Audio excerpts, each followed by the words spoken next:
Abrir nuestras Biblias en el Evangelio según San Juan.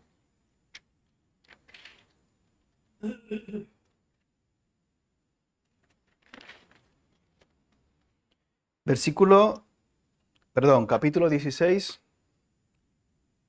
un pasaje que yo creo que muchos conocemos.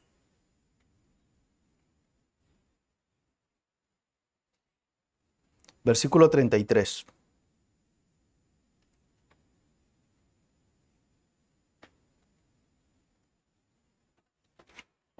¿Lo tenemos? San Juan 16, 33. Vamos a leerlo todos juntos. Dice la Escritura: estas cosas os he hablado para que en mí tengáis paz. En el mundo tendréis aflicción, pero confiad, yo he vencido al mundo. Padre, te damos gracias por la paz, la tranquilidad, la confianza que tú nos das por las Escrituras, que nos has dejado con el propósito de fortalecernos, redarguirnos, de cambiarnos a tu imagen, de cortar y quitar de nuestras vidas cualquier cosa que pueda estorbar nuestra relación y comunión contigo.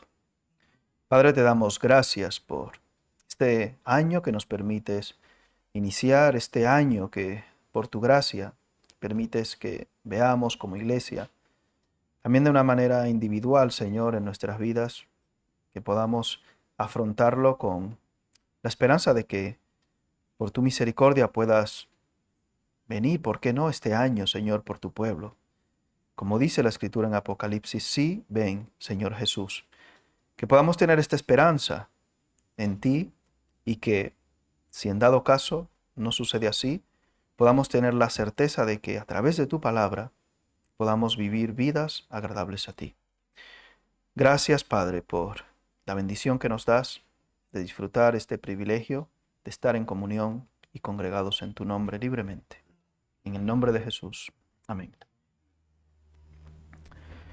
Bien, hermanos, ya, aunque yo he llegado con un poquito de retraso, estamos iniciando el año, gracias hermano, el 2025. Hace unas cuantas décadas, yo creo que muchos de nosotros no pensábamos decir, llegar tan lejos. ¿Cómo está la cosa? 2025. Pero es una bendición que podamos seguir viendo años transcurrir y que podamos nosotros, al ver estos años transcurrir, también gozarnos y echar un poquito la vista atrás al respecto de ellos.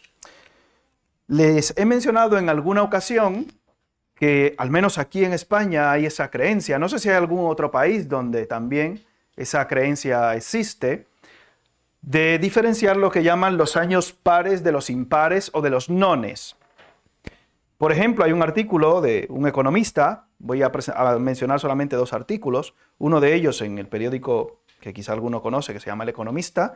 Este señor se llama Joaquín Gómez, y él habla en ese artículo de la maldición de los años, oiga, la maldición de los años pares y la bonanza de los impares desde el punto de vista económico, y da algunas estadísticas concretas de los años pares, cómo han sido en concretos momentos de bajada de la bolsa, y también coincide que el año del COVID fue un año par, etcétera, etcétera. Y dice que los años pares tienen esa dificultad, que son problemáticos económicamente.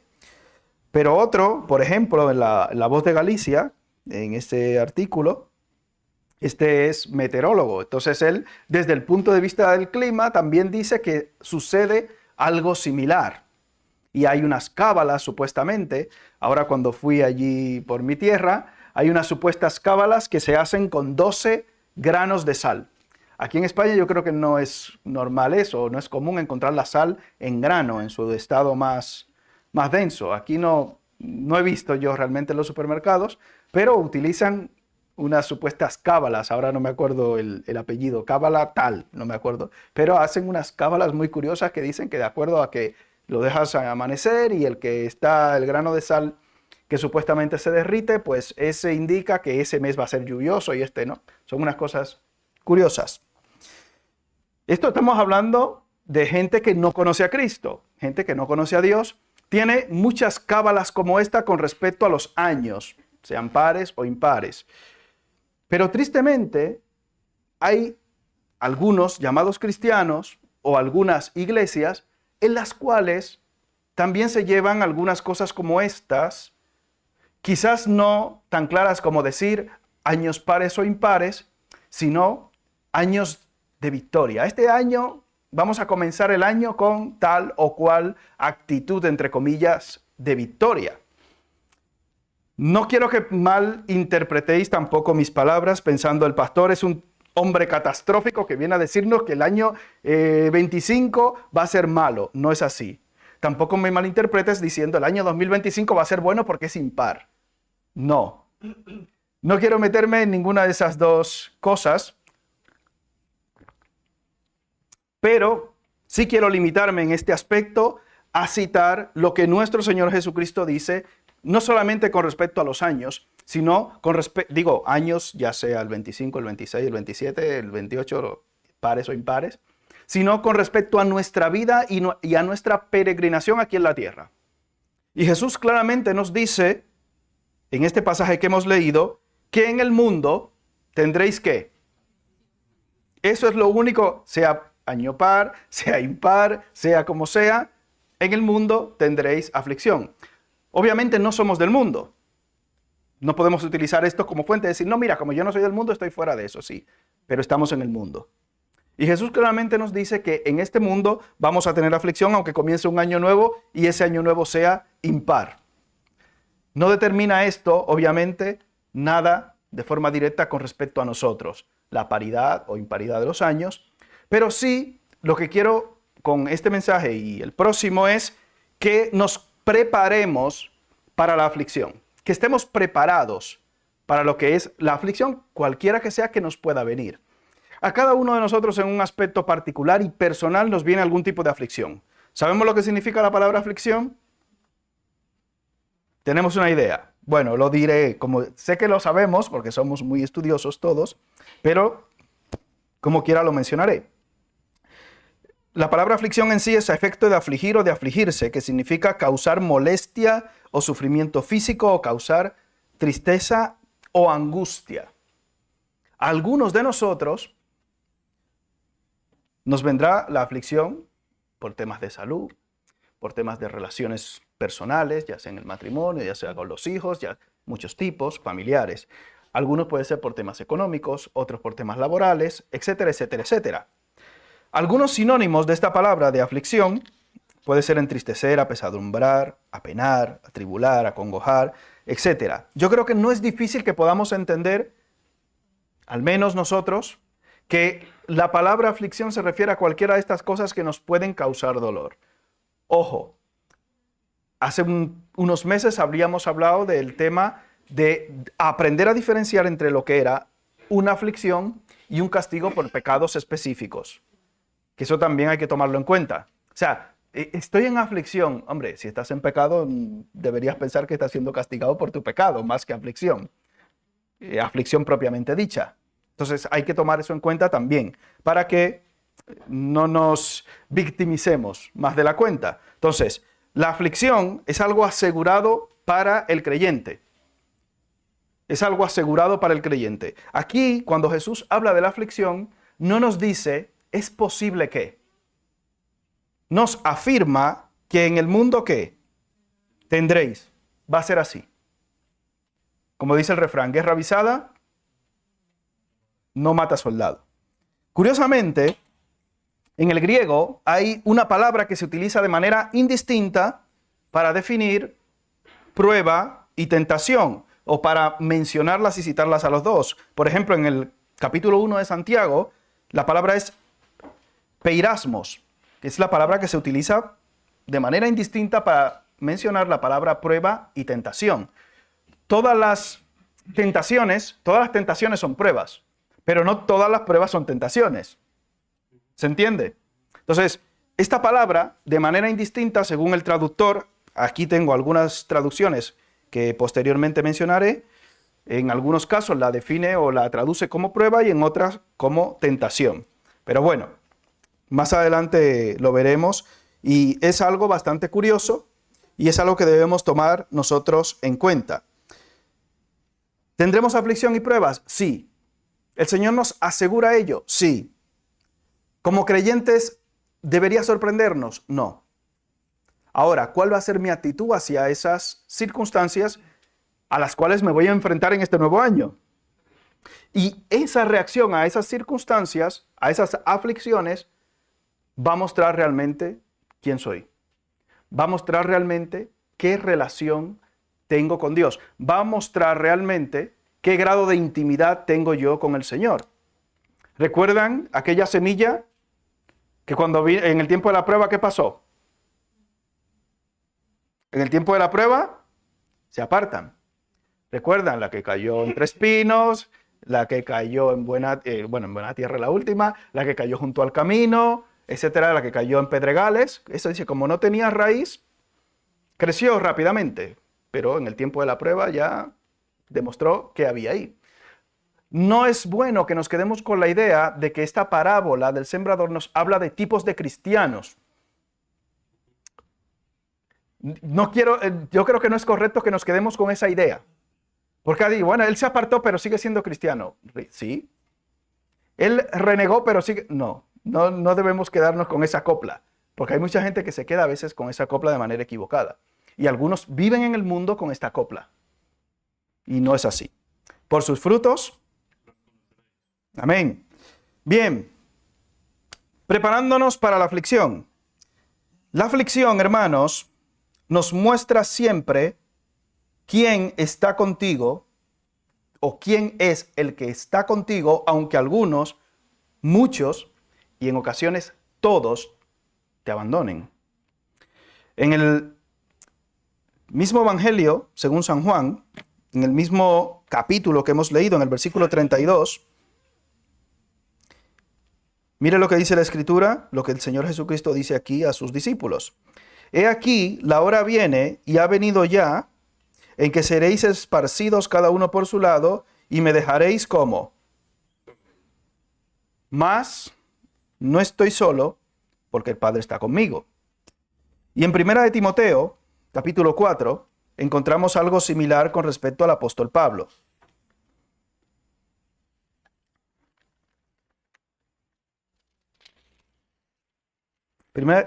Segunda de Timoteo 4, versículos 16 al 18.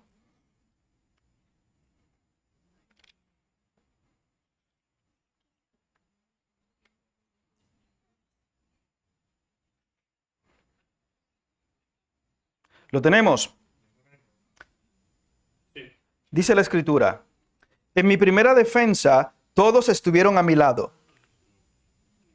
¿Pero qué Biblia leen? ¿No tienen Biblia o qué? La gente no grita, no salta. Amén. El hermano Costel es el único que tiene Biblia aquí. Ninguno. En mi primera defensa, ninguno estuvo a mi lado, sino que todos me desampararon. Al igual que Jesús, ¿no les ha tomado en cuenta? ¿Quién sí estuvo ahí siempre? Al igual que el Señor. El Señor estuvo a mi lado y me dio fuerzas para que por mí fuese cumplida la predicación y que todos los gentiles oyesen. Así fui librado de la boca del león. Y el Señor me librará de toda obra mala y me preservará para su reino celestial. A Él sea gloria por los siglos de los siglos. Amén. En este proceso, en este inicio de año, en estos pasos que vamos a comenzar a dar, entiendo que tú al inicio del año te has propuesto metas espirituales, y eso es bueno, metas quizás físicas, metas laborales, en cuanto a tus estudios, etcétera. Muchos tipos, quizás meta física, este año sí va a ser el año de la dieta, el que voy a hacer los ejercicios, adelgazar, etcétera. Este año sí, amén, bien, eso es bueno, eso no es malo. En este tiempo debemos saber nosotros, los creyentes, que cuando venga la aflicción a nuestra vida, podemos tener esa sensación de soledad.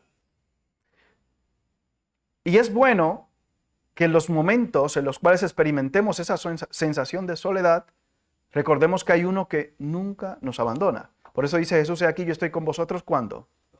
Todos los días hasta el fin del mundo. Es necesario que tengamos esa sensación de soledad. El apóstol Pablo, a partir de esa sensación de soledad, pegó espiritualmente hablando un estirón importante y se asemeja a la situación que vivió nuestro Señor Jesucristo y que él expresa que todos le habían desamparado. Cuando tenemos esa dependencia de otra persona, de otro ser humano, de un compañero, hay gente que no sabe estar sola, que no puede enfrentar ninguna situación sin depender de los demás. Y eso no es bueno. Eso no es bueno para nosotros. Es bueno que como creyentes tengamos esa capacidad de independencia en Cristo, obviamente. No es que sea independiente de todo, como el ser humano en el humanismo quiere vendernos, sino que podamos asumir esa sensación de que Dios siempre está conmigo. De que en el momento en el cual yo voy a dar ese paso hacia o entrar en la aflicción, en la dificultad en mi vida, no voy a estar solo nunca. No estoy solo porque dice Jesús, el Padre está ¿con quién? Está conmigo. En este proceso de prepararnos para la aflicción, hermanos, cuando vengan a tu vida esos pensamientos de que estoy solo, de que todos me han abandonado, de que el hermano Pepe no me llama o la hermana María no me ha dicho nada y me ha visto con ojeras y no me ha dicho nada. Es que se me notaban las ojeras y el hermano Pepito no me dijo nada ni me mandó un WhatsApp. El Señor está contigo. Y Él es el más importante. Él es el más importante y Él conoce tu condición y tu situación. Aparte de eso, dice en el mismo Salmo, se acuerda de nuestra condición de que somos polvo, obviamente. Siempre Él está conmigo, aunque muchos me abandonen, o todos, o algunos. Obviamente, muchos de nosotros tenemos familias carnales. Carnal, eso significa en México amigo, es que, hermano, sí, pero hermano de sangre, carnal. Ok. O sea, tenemos hermanos, la fe también, que también nos acompañan en situaciones difíciles y a veces, como dice la Escritura en Proverbios, amigo hay más unido que un hermano. No se lo sabían ese proverbio, ahí lo tienen. Amigo hay más unido que un hermano. Pero aunque falte alguno de ellos, en cualquier circunstancia de nuestra vida, podemos estar tranquilos y confiados de que el Señor está conmigo. Preparándome para la aflicción, tengo que saber que nunca estoy solo, que estoy lo mejor acompañado que puedo estar. Amén. Bien, como ya hemos visto, la aflicción en nuestra vida es una realidad, no una suposición, no una probabilidad. Si vamos a el libro de Primera de Pedro, capítulo 4,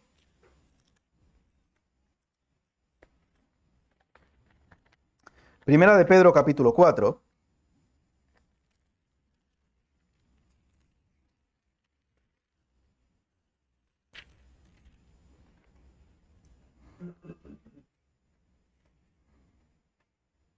Nos recalca lo que ya leímos en el Evangelio según San Juan, expresado por el Señor Jesucristo, y este autor, Pedro, estaba ahí en el momento en que Jesús dice estas palabras, obviamente. Y por tanto, para Pedro esto no es ninguna novedad. Versículo 12 del capítulo 4. Amados, no os sorprendáis del fuego de prueba que os ha sobrevenido, como si alguna cosa extraña os aconteciese, sino gozaos por cuanto sois participantes de los padecimientos de Cristo, para que también en la revelación de su gloria os gocéis con gran alegría. Si sois vituperados por el nombre de Cristo, sois bienaventurados, porque el glorioso Espíritu de Dios reposa sobre vosotros. Ciertamente de parte de ellos Él es blasfemado, pero por vosotros es glorificado. No os sorprendáis. No sé si a veces tengo sentimientos encontrados. Por ejemplo, estaba allí en mi sitio, en mi país, en estas fechas, y tengo hermanos creyentes, conocidos, que sé que han salido de iglesias muy conservadoras y se han ido a iglesias muy, no sé cómo definirlas, bueno, explosivas, dice el hermano William. Bueno, iglesias muy explosivas y este cambio me ha llamado mucho la atención. Digo, qué cosa más curiosa esta. Pero en una de estas iglesias había algo llamativo, aparte de los cultos de primicias que se hacen, cultos de primicias. Ahí lo dejo. Si usted quiere más detalles, yo creo que el hermano tiene algún vídeo de eso de cultos de primicias por ahí. Entonces, Sí, hermano. Sí, pero el especialista es el hermano Javier. Ah, bueno. Bien, cultos de primicias. Pero en una de estas congregaciones, una persona conocida veía que me mandaba la foto de que tenían un año, el año de victoria, el año de conquista y de victoria. Bueno, bien, la gente se anima, se motiva y están bien, muy eufóricos al inicio de año. Creo que muchos de nosotros en algún aspecto también nos pasa esto. Pero cuando escucho alguna de las predicaciones, comienzan a decretar y a demandar y a recalcar. Y yo digo, pero si en el mundo tendréis aflicción, con esa varita, bueno, con esa palabra mágica, varita no, porque hay que decretar palabras. Si decretas palabra, entonces se produce. Porque la palabra es poderosa, etcétera, porque con la palabra se mezclan, dicen que con la palabra Dios creó. Y si tú hablas, decretas, pues creas. Una realidad, no, digo, bueno, está curioso, esto es una cosa muy curiosa. Y cuando nos encontramos con el pasaje de las Escrituras que dice, no os sorprendáis del fuego de prueba que os ha sobrevenido, hablaba con una persona cercana que me decía, mira, yo dejé de tener fe porque yo iba a esa iglesia y ese fue el peor año de mi vida. Yo decreté, yo declaré, yo até, yo pisé la cabeza a Satanás y la cola a la serpiente antigua. Digo, hombre, si le pisa la cola, cuando viene a ver te muerde la serpiente. Pues así pasó. Mire, pastor, fue así. Yo fui a esa iglesia y hice todo lo que me dijeron. Y ese fue el peor año de mi vida. Peor año según su criterio, según las cosas que le acontecieron de salud, económicas, le echaron del trabajo, no sé qué, tuvo muchos problemas con su señora, etcétera. Cuando enseñamos cosas como estas a la gente y no les preparamos para lo que es la vida cristiana real, no les preparamos para estas cosas, mucha gente se va a ir decepcionada de las iglesias. Les admito que es muy atractivo tú llegar a un sitio y comenzar a atar y a desatar lo que te viene bien. Parece atractivo, ¿eh? Y nuestra carne y nuestras emociones nos piden eso. Nos piden eso y lo admito. Lo admito. Y si yo digo este versículo poderoso al inicio de año, pues mis problemas van a ser resueltos. Y mis deudas también. Tengo 17 préstamos, pero con esta palabra poderosa van a salir. ¿En qué iglesia es eso? En tal. Pues vamos para allá todos. Y allá va y se llena. ¿Quiénes de ellos tienen una fe real? ¿Quiénes de ellos están buscando el pan y no al dador del pan? Lo mismo, tristemente. Y vemos sitios así, conglomerados, llenos. Y me contaban de uno también que en este afán de atar y desatar, pues se convirtió en un estafador económicamente hablando.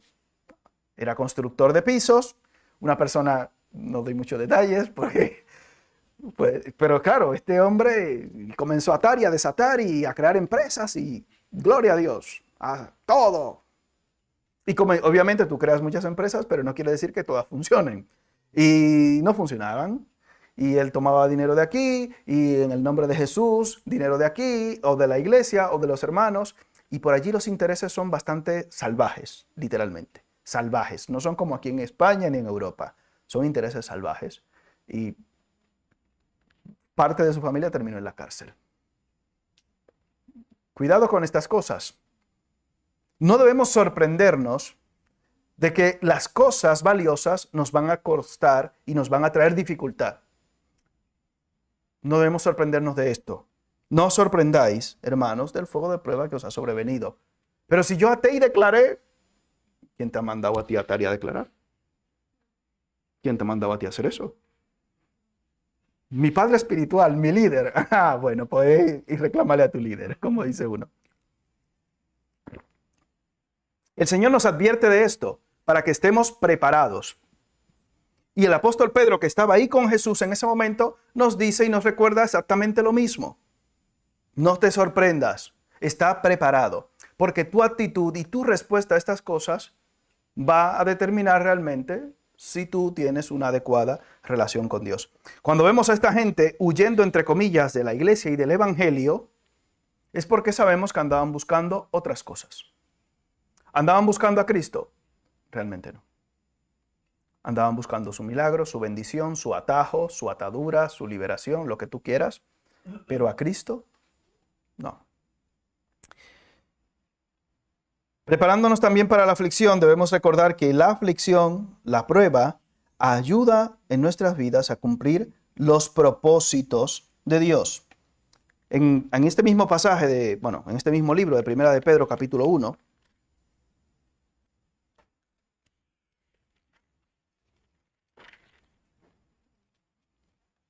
versículos 6 y 7,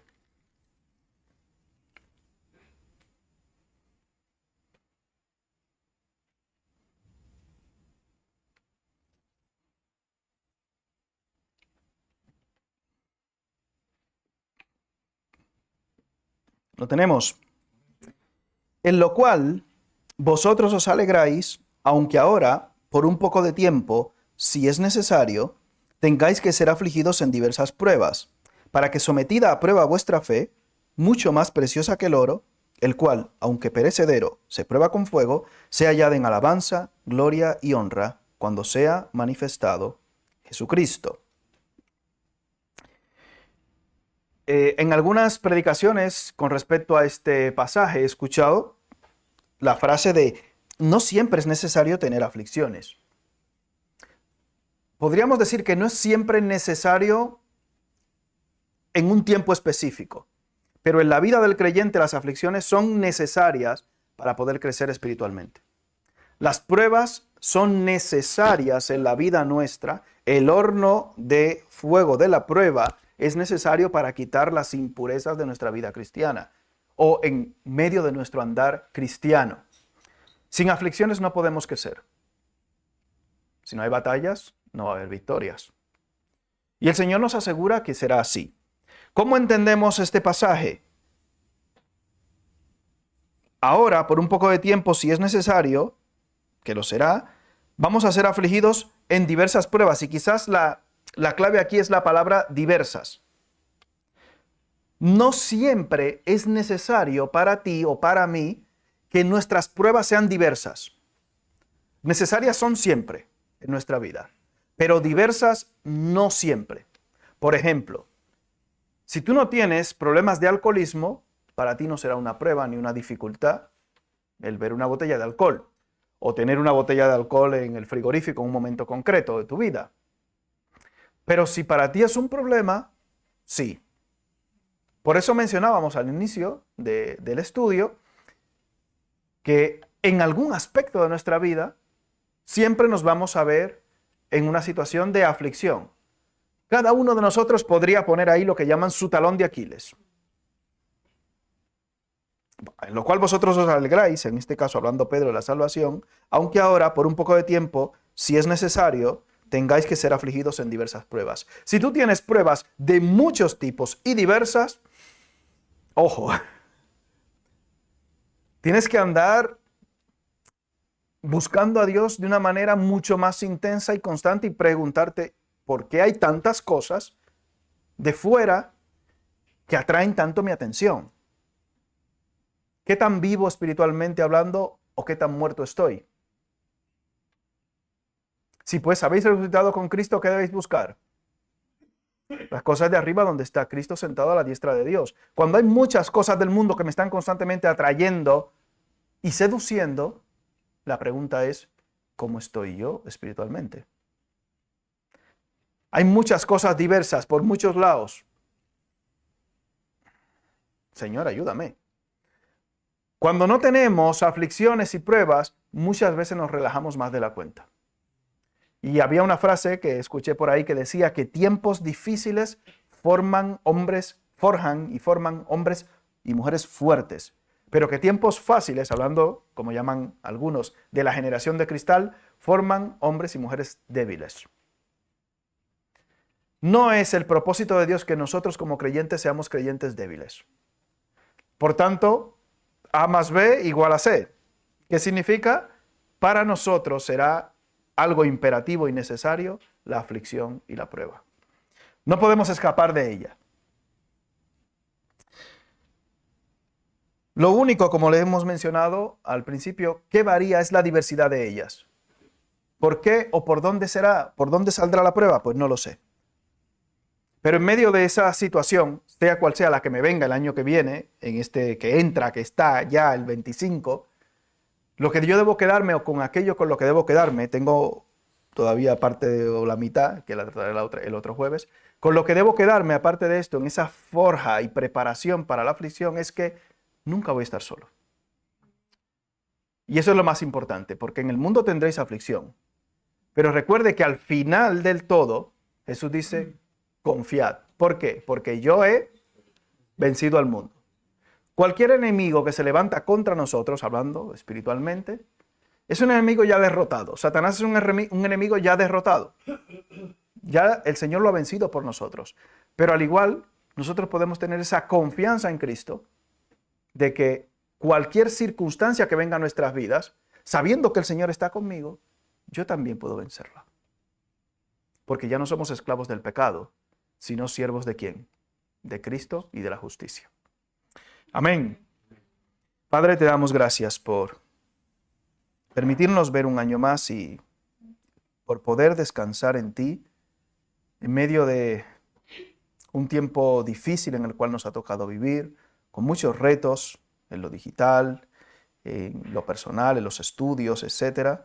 Ayúdanos, Padre Celestial, porque en este mundo de aflicción podemos confiar en una victoria final dada por ti. Padre, podemos descansar en ti, que te pedimos que nos ayudes a verlo de esta manera, fijándonos en el resultado final, que es la redención de nuestras almas y la victoria en Cristo. Es una victoria asegurada, y esa restauración final de todas las cosas nos debe impulsar cada día, Señor, a vivir vidas santas y santificadas hacia ti.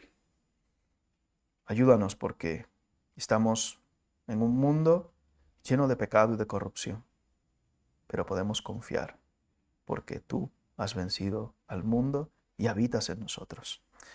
Gracias, Padre eterno, y ayúdanos a prepararnos cada día de nuestras vidas para las aflicciones que vendrán, como tú ya nos adviertes y nos afirmas. Que podamos tener la actitud correcta al enfrentar cada una de esas futuras situaciones que vendrán, y que estemos preparados en nuestros corazones y ejercitados en la fe para que podamos, Señor, superar cada una de ellas de una manera gloriosa para tu honra y tu gloria.